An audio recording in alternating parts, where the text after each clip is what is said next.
Video, Senator Alan Cayetano gave acting SP Win Gatchalian an advice, huwag magpagamit sa Malacanang. This came days after the palace said it recognizes Sen. Win's legitimacy. Ano po ang tugon niyo rito? Ang hiling lang po natin, sana ay huwag kumilos ang nasabing opisyal na parang siya pa ang biktima. Marami pong nabiktima ang kaguluhan sa Senado. Unang-una pong nabiktima dito ay ang taong bayan na naniniwala sa integridad ng Senado. Ang kaguluhan pong ito ay naganap sa pamumuno ni dating Senate President Alan Cayetano.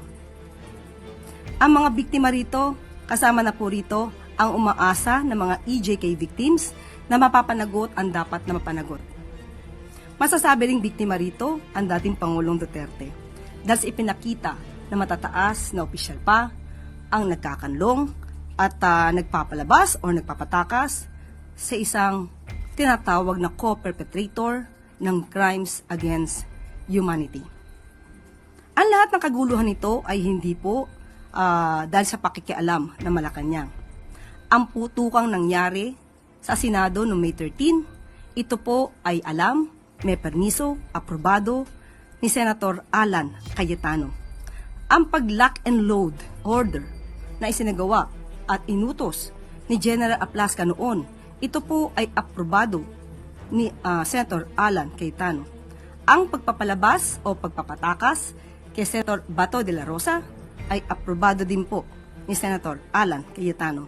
Kung lahat pong ito ay sinasabing ni intervention ang Malacanang, lahat ng yan ay hindi mangyayari. So, ang sinasabi ay mag-ingat sa Malacanang, mas mag-ingat po ang taong bayan sa mga taong nagkukunwari at nagpapanggap na banal. Yusek, are you referring to Senator Alan Cayetano dun po sa sinabi niyo nagpapanggap na banal? Wala po tayong pinapatamaan sa lahat po ito. Kung tatamaan po siya, wala na po tayong magagawa ron. Yusek, on another topic po, what is the palace's response to Sandigan Bayan's dismissal of the Marcos family's ill-gotten wealth because the PCGG would no longer present evidence? Sa ngayon po ay hindi po tayo otorisado magsita tungkol sa family affair. Tayo po ay palace press officer. Sunod na tanong mula kay Marisol Halili, TV5. Good morning, Yusek. Yusek, did the President talk to the block of Senator Gatchalian or at least to acting Senate President Gatchalian amid the Senate gridlock?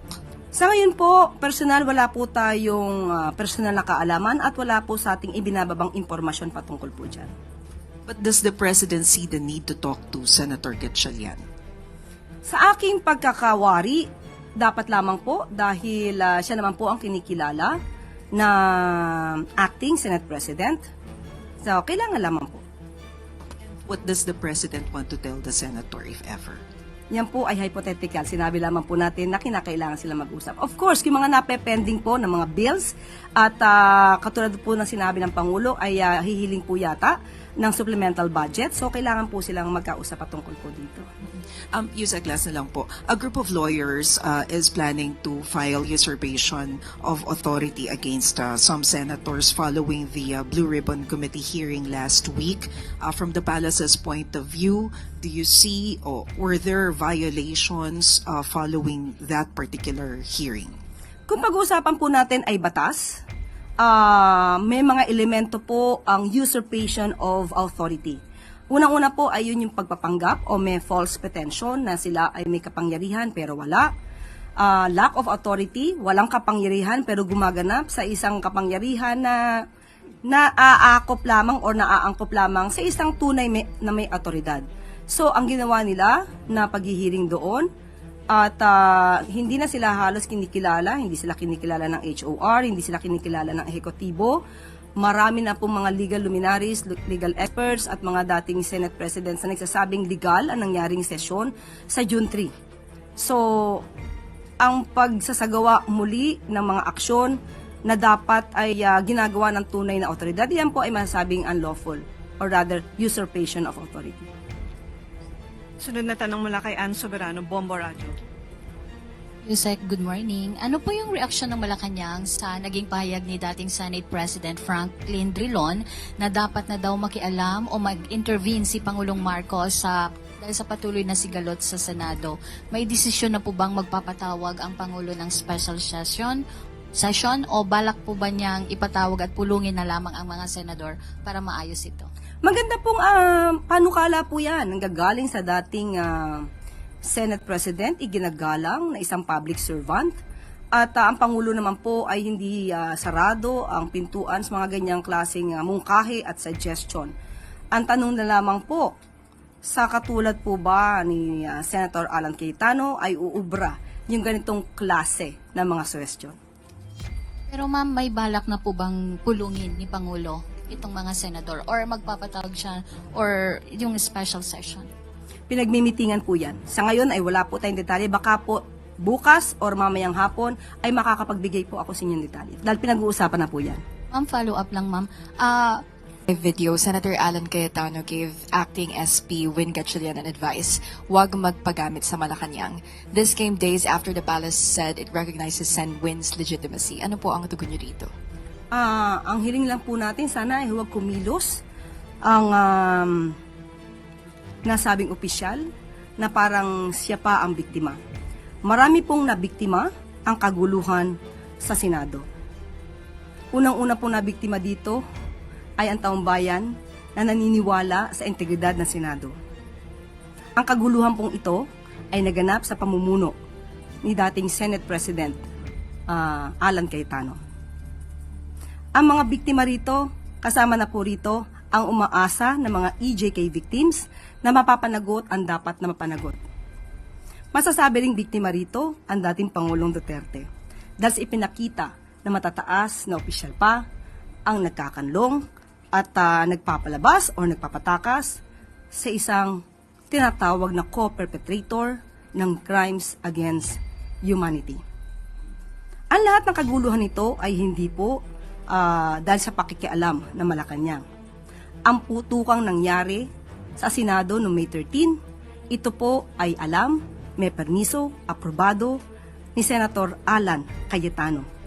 Ang pag-lock and load order na isinagawa at inutos ni General Aplasca noon, ito po ay aprobado ni Senator Alan Cayetano. Ang pagpapalabas o pagpapatakas kay Senator Bato de la Rosa ay aprobado din po ni Senator Alan Cayetano. Kung lahat pong ito ay sinasabing ni intervention ang Malacanang, lahat ng yan ay hindi mangyayari. So, ang sinasabi ay mag-ingat sa Malacanang, mas mag-ingat po ang taong bayan sa mga taong nagkukunwari at nagpapanggap na banal. Yusek, are you referring to Senator Alan Cayetano dun po sa sinabi niyo nagpapanggap na banal? Wala po tayong pinapatamaan sa lahat po ito. Kung tatamaan po siya, wala na po tayong magagawa ron. Yusek, on another topic po, what is the palace's response to Sandigan Bayan's dismissal of the Marcos family's ill-gotten wealth because the PCGG would no longer present evidence?